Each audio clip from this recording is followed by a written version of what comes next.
sebagai kepala sekolah ya, berperan untuk melakukan pengawasan pengelolaan pembelajaran.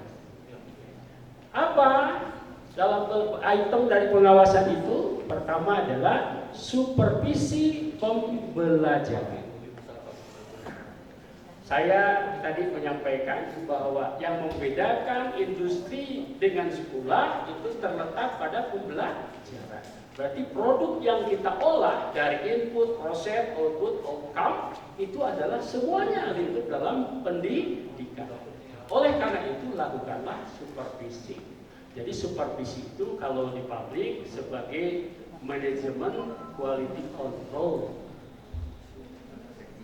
Ya, jadi pengontrol kualitas mutu, gitu ya. Nah, oleh karena itu, Bapak Ibu, ketika berbicara di supervisi pembelajaran, buatkan program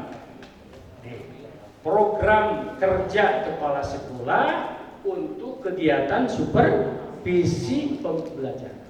Nah, sekarang saya tanya, ketika Bapak Ibu mengajar, ya, banyak tidak perangkat pembelajaran yang harus dipenuhi? Banyak, ya banyak. Kalau dikelompokkan, itu ada kegiatan ada kegiatan pelaksanaan, ada pasca, ya kan, betul, ya kan? Nah, sekarang saya sampaikan apa yang Bapak Ibu kepala sekolah kegiatan supervisi di itu tinggal RPP sesuai sering katakan pemerintah aja. Tinggal program tahunan ya kan? Tinggal konten materinya, lihat konten materi. Lihat tujuan pembelajarannya. Lihat media sumber belajarnya yang digunakan. Ya, lihat metode pembelajarannya. Ya kan? Banyak sekali. Banyak.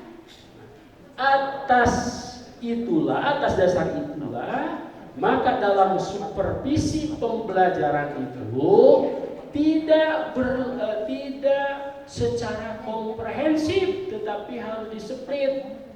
Pertemuan di supervisi pertama di bulan Juli, saya akan mensupervisi perangkat administrasi pembelajaran. Di bulan Juli, minggu keempat, saya akan kunjungan kelas dan saya akan mensupervisi kaitannya dengan metode pembelajaran. Ya kan? Pada minggu berikutnya, di bulan Agustus, di minggu pertama, saya akan mensupervisi bagaimana peran aktif peserta didik.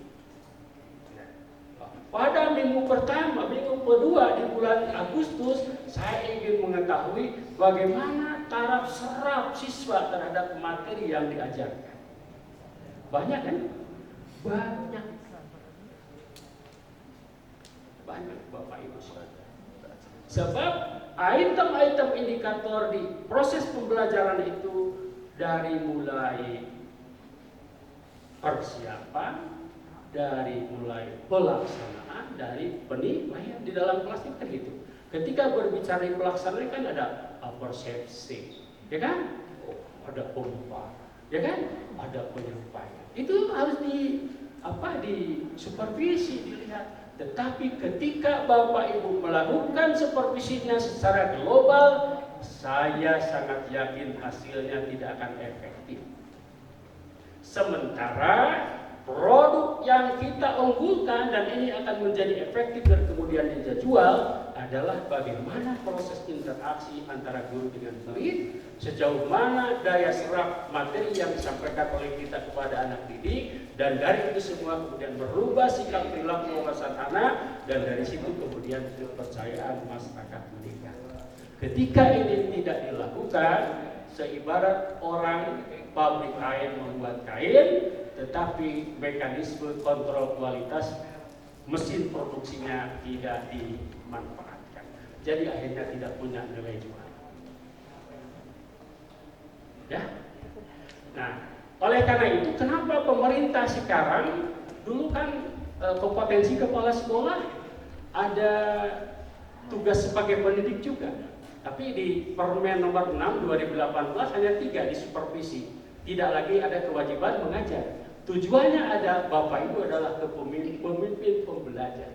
Artinya Bapak Ibu harus menciptakan suatu situasi kondisi yang produktif bagaimana pembelajaran itu berkualitas. Salah satunya melalui supervisi. Nah, bentuk supervisi Bapak Ibu ada supervisi individual, ada supervisi kelompok. Supervisi individual kita orang per orang, supervisi kelompok dilakukan kepada guru yang kebetulan memiliki masalah yang sama.